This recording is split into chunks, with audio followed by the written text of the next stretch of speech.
Welcome to Empower Health Desk. I'm doctor Chilukuri Krishnapriya from Radiance advanced hair transplant centre. ఇవాళ మనం hair tips గురించి అంటే healthy hair గురించి ఏం టిప్స్ పాటిస్తే బాగుంటుందనేది చూసుకుంటాం. బయటికి వెళ్ళినప్పుడు ఎలా ప్రొటెక్ట్ చేసుకోవాలి సీజన్ వైజ్గా. సపోజ్ ఇప్పుడు మనకి సమ్మర్ ఇది, సో సమ్మర్లో మనం ఎలా ఉండాలి ఏంటి అనేది చూసుకుంటే కనుక ఏంటంటే ఎక్కువ మనకి అల్ట్రావైలెట్ రేస్ ఎక్కువగా ఉంటాయి. సో హెయిర్ పలచగా ఉండే వాళ్ళకి ఏంటంటే స్కాల్ప్ డ్యామేజ్ ఇంకా ఎక్కువగా ఉంటుంది. హెయిర్ బాగా థిక్గా ఉండే వాళ్ళకైనా కూడా ఏంటంటే సన్లైట్ వల్ల ఏంటంటే ఆ హెయిర్ అంతా కూడా స్ప్లిట్ అయిపోవటం కానీ డ్రై అయిపోవడము, రెడ్డిష్గా అయిపోవడం ఇలాంటివి జరుగుతూ ఉంటుంది. వేరెంటేర్ ఎక్కువ ఉంటుంది. టూ వీలర్ మీద తిరిగే వాళ్ళకి ఎక్స్పోజర్ ఇంకా ఎక్కువగా ఉంటుంది. సో అందువల్ల ఏంటంటే వాళ్ళు తప్పనిసరిగా క్యాప్ వేర్ చేయమని చెప్తాం మనం. ఎయిదర్ హెల్మెట్ ఆర్ క్యాప్ డెఫినెట్గా ప్రొటెక్షన్ ఉండాలి. ఏదో ఒకటి స్కార్ఫ్ లాగన్నా జర్నీ టైంలో మటుకు యూజ్ చేసుకోవడం ఆల్వేస్ గుడ్. అదే వాడరు కానీ బట్ వాడటం చాలా మంచిది. ఈవెన్ చెమట పట్టినా అది సేఫ్ అవుతుంది. క్యాప్ పెట్టుకుంటే చెమట పడుతుంది, చెమట వల్ల జుట్టు ఊడుతుంది అంటే అలా ఏమి ఉండదు మనకి. ఆ కాసేపు జర్నీలో 1 or 2 hours పెట్టుకున్నందువల్ల స్వెట్ వల్లే జుట్టు ఊడిపోవడం అనేది ఏమీ జరగదు. కానీ డెఫినెట్గా ప్రొటెక్షన్ ఉంటుంది. లేదు ఇంకా మీకు చెమట ఎక్కువ ఉందనుకోండి, end of the day me work అయిపోయిన తర్వాత ప్లెజెంట్గా లైట్ షాంపూతో జెంటల్గా హెడ్ వాష్ చేసుకుని కూడా మీరు హ్యాపీగా రెస్ట్ తీసుకోవచ్చు. సో సోప్స్ అలాంటి మటుకు ఎప్పుడు కూడా తలలో పెట్టకూడదు మనం. అంటే మన బాడీకి వాడే సోప్స్ కొంతమంది ఏంటంటే తలలో కూడా పెట్టేసుకుంటూ ఉంటారు. సో అలాంటివి అయితే డెఫినెట్గా నెవర్ ప్రిఫర్ ఇట్.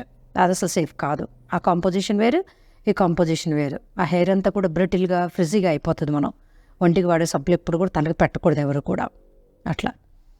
అలాగే ఇప్పుడు మనకి వింటర్ వచ్చిందనుకోండి, వింటర్ వచ్చేసరికి ఏంటంటే ఎక్స్ట్రీమ్ కూలింగ్. ఈ వింటర్ టైంలో ఏంటంటే మనకి లాట్ ఆఫ్ స్కిన్ డిసీజెస్ ఒకటి బాగా మనకి రిలాప్స్ అవుతూ ఉంటాయి. అంటే సోరియాసిస్లని, ఎసెబోరిక్ డెర్మటైటిస్లని కొన్ని రకాలు ఉంటాయి మనకి స్కిన్ రిలేటెడ్గా. అలాంటివన్నీ రిలాప్సెస్ ఎక్కువగా ఉంటాయి. సో ఈ డాండ్రఫ్ ఇష్యూస్ ఏంటంటే ఎక్కువ పెరుగుతూ ఉంటాయి వాళ్ళకి. సో వాళ్ళు అలాంటప్పుడు ఖచ్చితంగా ఒకసారి డాక్టర్ని కన్సల్ట్ చేసుకుని యాంటీ డాండ్రఫ్ షాంపూస్ అవి ఉంటాయి ప్రాపర్గా యూజ్ చేసేది మన కంప్లైంట్ని బట్టి. అలాంటివి ఖచ్చితంగా యూజ్ చేసుకుని కేర్ తీసుకోవాల్సిందే. లేకపోతే మనకి డెఫినెట్గా అది చాలా ట్రబుల్సమ్ అవుతుందన్నమాట. మన లైఫ్ స్టైల్ చేంజెస్ ఒక్కోసారి sometimes people may go for a swim.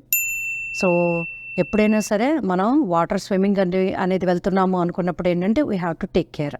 ఎందుకని ఇప్పుడు మన పూల్స్ అన్నీ కూడా మన స్టెరిలైజేషన్గా ఉండటం కోసం, ఇన్ఫెక్షన్స్ రాకుండా ఉండటం కోసం ఏం చేస్తామంటే వాటిల్లో మనం క్లోరిన్ కలుపుకుంటాం. బ్లీచింగ్ పౌడర్ అంటాం కదా, దానిలోంచి రిలీజ్ అయ్యే యాక్టివ్ మాలిక్యూలే క్లోరిన్ అనమాట.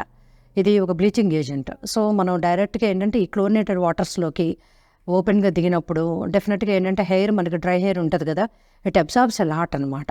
ఆ వాటర్ని ఆ పూల్ వాటర్ని బాగా అబ్జర్వ్ చేసుకుని బాగా బ్రిటిల్ అయిపోవడం, ఆ తర్వాత ఫర్దర్గా రెగ్యులర్గా వెళ్ళినప్పుడు హెయిర్ లాస్లోకి వెళ్ళిపోతుంది.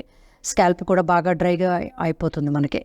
సో అందువల్ల ఏంటంటే ఎప్పుడు కూడా మనం పూల్లో స్విమ్మింగ్కి వెళ్ళాలి అనుకున్నప్పుడు ఫస్ట్ విడిగా మనం ఫ్రెష్ వాటర్ తోటి, ట్యాప్ వాటర్ తోటి హెయిర్ వెట్ చేసుకుని ఆ తర్వాత మనం క్యాప్ అది పెట్టుకుని చక్కగా పూల్లో దిగటం వల్ల ఏంటంటే హెయిర్ డ్యామేజ్ కూడా మనం మ్యాక్సిమం ప్రివెంట్ చేసుకోవచ్చు. నెక్స్ట్ వన్ మనం తెలుసుకోవాల్సింది ఏంటంటే how to comb and when to comb. So తలస్నానం చేసిన తర్వాత మనం ఎలా దాన్ని డ్రై చేసుకోవాలి, ఎలా దువ్వుకోవాలి, ఎప్పుడు దువ్వుకోవాలి, జనరల్గా కామన్గా వచ్చే డౌట్స్ ఎక్కువ ఉంటాయి మనకి.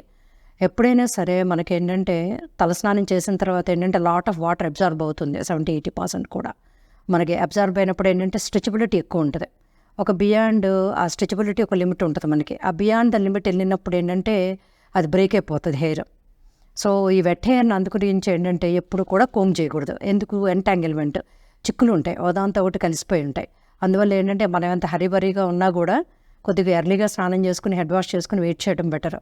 ఇమీడియట్గా కోమ్ చేయటం కానీ, అలాగే ఎప్పుడు కూడా వెట్ హెయిర్ మీద ఏంటంటే హీట్ డ్రైయర్స్, బ్లోయర్స్ కూడా మేము ఎప్పుడు కూడా వాడకూడదు.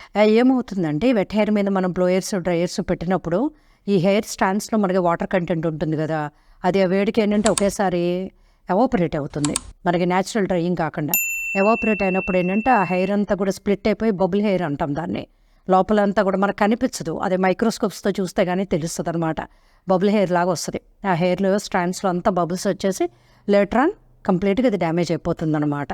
సో అందుకే కూడా ఎప్పుడు కూడా వెట్ హెయిర్ మీద గట్టిగా దువ్వడం కానీ, చిన్న దువ్వెంతో దువ్వడం కానీ, అలాగే ఏంటంటే ఎక్కువ హీట్ డైరెక్ట్గా పెట్టుకోవడం కానీ, మనం దాన్ని బ్లో డ్రై చేద్దామని చేయటం కానీ చేయకూడదు.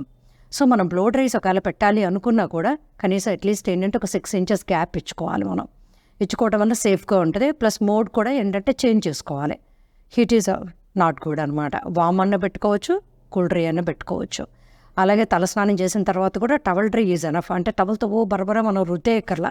ఆ రుద్దటం వల్ల కూడా స్ట్రాండ్స్ డ్యామేజ్ అవుతాయి, క్యూటికల్ డ్యామేజ్ అవుతుంది. హెయిర్ మనకి ఎంత అందంగా ఉంది, ఫ్లోయీగా ఉంది అంటే పైన మనకి ఒక నాన్ అబ్జర్బుల్ మెటీరియల్ ఉంటుంది అనమాట, ఒక ప్రోటీన్ ఉంది, ఆ క్యూటికల్ ఉంటుంది. ఆ క్యూటికల్ డ్యామేజ్ అవ్వకుండా మనం మెయింటైన్ చేసుకుంటాం.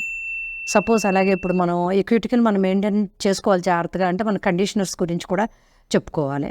ఒక్కొక్కళ్ళకి ఒక్కో టైప్ కండిషనర్ పడుతుంది. కండిషనర్ ఏం చేస్తుందంటే క్యూటికల్ డ్యామేజ్ అవ్వకుండా హెయిర్ని బాగా ఒకదానికొకటి చిక్కు పడకుండా ఫ్లోయీగా ప్రతి ఒక్క స్ట్రాండ్ ఇండివిజువల్గా ఫ్రీగా ఉండేలాగా చేస్తుంది అనమాట. మెయింటెనెన్స్ అనేది బెస్ట్. అందుకే ప్రతి ఒక్కళ్ళు కూడా షాంపూ యూస్ చేసిన తర్వాత ఖచ్చితంగా కండిషనర్ అనేది మస్ట్ అండ్ షుడ్గా యూస్ చేసుకోవాలి. వాళ్ళ రోజున అవసరం అవుతుంది, వెదర్ చేంజెస్ వల్ల కానీ మన లైఫ్ స్టైల్ చేంజెస్ వల్ల కానీ. That is also very best option damage అవ్వకుండా హెయిర్ ఎక్స్టర్నల్గా. సో ఫ్యూ మోర్ థింగ్స్ ఏంటంటే మనం తప్పనిసరిగా తెలుసుకోవాల్సినవి. ఇప్పుడు ఎక్కువ మంది ఏంటంటే హెయిర్ లీవ్ ఆఫ్ చేసుకుంటున్నారు పిల్లలు లైఫ్ స్టైల్ చేంజెస్కి అనుగుణంగా. సో వాళ్ళకి ఈజీ మెయింటెనెన్స్ అవనివ్వండి, ఎక్స్టర్నల్గా సోషల్ మూమెంట్లో they are free without hair maintenance. ఈ ఫ్రీ హెయిర్ మెయింటైన్ చేసుకున్నప్పుడు ఏంటంటే చాలామంది స్ట్రైట్నింగ్స్ అని కర్లింగ్స్ అని చేయించుకుంటున్నారు. అలాగే కొంతమంది ఏంటంటే కలర్స్ బ్లీచ్ చేసుకుంటారు, కలర్స్ డిఫరెంట్ కలర్స్. ఎప్పుడు కూడా ఏంటంటే మన న్యాచురల్ కలర్కి +or- 2 పాయింట్స్ వరకు రిలేటెడ్గా చేయించుకుంటే హెయిర్ డ్యామేజ్ అవ్వదు. మరీ ఎక్స్ట్రీమ్ కలర్స్ బాగా డార్క్ హెయిర్ ఉన్న పర్సన్ మనం బాగా రెడ్ కలర్లోకి లేదంటే వేరే కలర్స్లోకి కానీ అలా చేంజ్ చేసుకున్నప్పుడు ఏంటంటే లాట్ ఆఫ్ డ్యామేజ్ ఉంటుంది.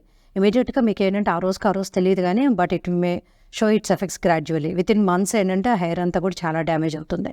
మళ్ళీ న్యూ హెయిర్ వచ్చి అదంతా పికప్ అయ్యేదాకా కూడా చాలా ఫ్రిజీగా డల్గా అలా అయిపోతుంది. చేయించుకున్న మొదట్లో కంటే తర్వాత మనకి బాగా తేడా తెలుస్తుంది. సో అందువల్ల ఏంటంటే ఈ పర్మ్స్ కానీ కలర్స్ కానీ డైస్ కానీ అవన్నీ కూడా చాలా జాగ్రత్తగా కేర్ఫుల్గా క్యాలిక్యులేటెడ్గా ప్రొఫెషనల్ దగ్గరికి వెళ్ళి మీరు వాళ్ళ సలహా తీసుకుని మీరు హెయిర్ క్వాలిటీని బట్టి మీ హెయిర్ కలర్ని బట్టి మీ స్కిన్ నేచర్ని బట్టి మీరు వెళ్ళటం వల్ల ఏంటంటే హెయిర్ డ్యామేజ్ అవ్వకుండా కాపాడుకోవచ్చు. అలాగే వన్స్ స్ట్రైట్నింగ్ అయిన హెయిర్ కర్లింగ్ అయిన హెయిర్స్ మీరు బయట అవుట్ సైడ్ ట్రీట్మెంట్స్ తీయించుకున్న తర్వాత మళ్ళీ ఇంటికి వచ్చేసి మీరు బ్లో డ్రైల్ చేయడం అలాంటివన్నీ చేయకూడదు. ఇష్టం వచ్చిన షాంపూస్ కూడా మీరు యూజ్ చేయకూడదు. చేయటం వల్ల కూడా హెయిర్ మళ్ళీ ఇట్ విల్ గెట్ డ్యామేజ్. అలాగే మన regular maintenance day to day maintenance మీరు లెంగ్త్ ఎక్కువ పెంచుకోవాలనుకుంటున్నారు.